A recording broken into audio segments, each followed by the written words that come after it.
Broke my leg in a terrible accident. While I was recovering, my best friend started dating my ex and pretended to be concerned. Betrayal cut deeper than pain.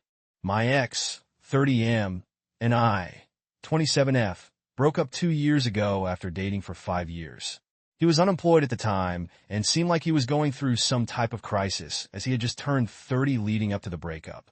He became very distant and weird with me, so I called him out on his behavior. He told me that he needed to step back from the relationship as he felt unaccomplished, and at that point in his life, he didn't see a future with me because he felt like he couldn't provide for me. I didn't want to break up as I thought this was something we could work on it together, but he insisted this was for the best. So I reluctantly agreed. He prefaced it as more of a break than a breakup because he did want to get back together once he got his shit together. As the months passed, I moved back in with my parents, got a new job, and moved into my own apartment. At this point, a year had passed. We kept in contact regularly and would see each other almost weekly.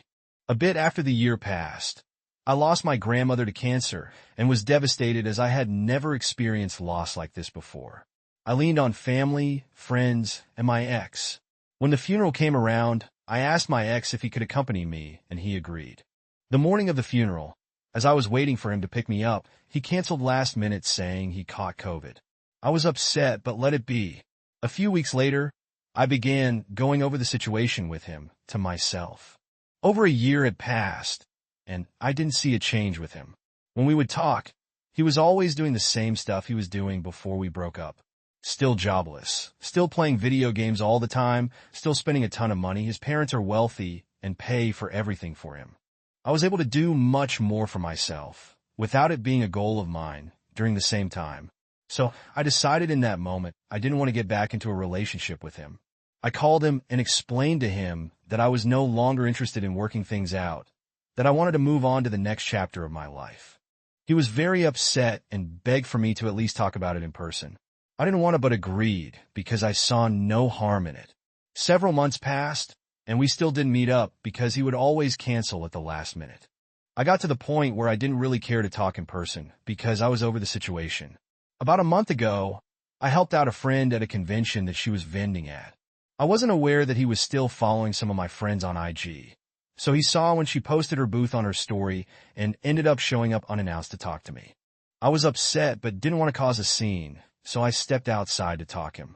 While we were outside, he explained to me that he was in a weird position and was trying to get out of it. Buckle up because I still can't wrap my head around this bullshit he spilled. He explained that he rekindled an old friendship with this girl from high school. Let's call her Alex, after we broke up. Alex began hanging out with him and his friends Devin and James. At some point, Alex and James thought it would be a good idea to move into an apartment.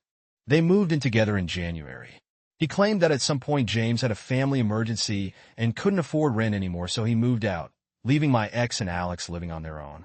Around late March, early April, Alex began feeling sick and was diagnosed with cancer. Don't remember what type.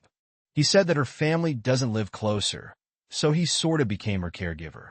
He would administer her medicine and drive her to chemo. During his story, I asked if he and Alex were romantically involved because this sounded extremely personal.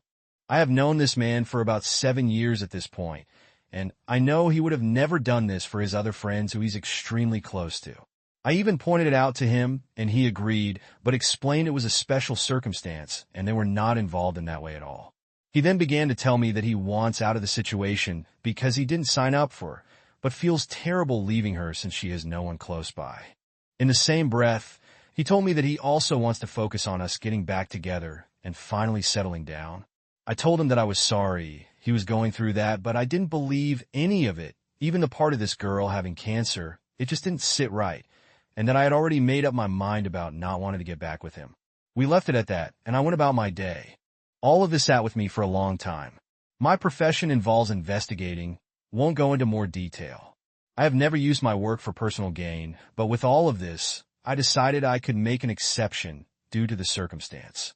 Long story short, after some sleuthing and shamefully hacking his social media, I found out the truth. He and Alex were in a relationship. They indeed lived together. They began dating days after he and I broke up, and he was cheating on me with her for at least 6 months. I was obviously angry, but decided to leave it alone. I talked to my mom about it, and she said that I should contact the GF just so she knows and to find out if she actually has cancer, because we really didn't believe it, and I wasn't able to find that part out. Before reaching out to her, I called up my ex because I wanted him to know that I knew. He denied until I was able to give him full detail of everything I knew. He confessed and apologized. Then I reached out to the GF and explained what was happening, shared screenshots of texts, tickets, hotel reservations, everything under the damn sun. At first she thought I was making it up, but then realized I was being truthful. After everything, I found out that she indeed does have cancer, and her treatment had failed, and she was basically dying. I apologized, as I'm sure that was the last thing she wanted to hear, but I didn't believe anything he told me, so I didn't think she was actually sick. A few days later, I was recount this insane turn of events to some of my friends, and they told me that I was an a-hole for messaging her. They said that, give her state, this could make her more sick, and if she ends up worse, it would somehow be on me. I feel terrible, but I also feel like I would want to know if I were in her shoes. I wouldn't want to spend my last days with someone like that. But that's me. Ida?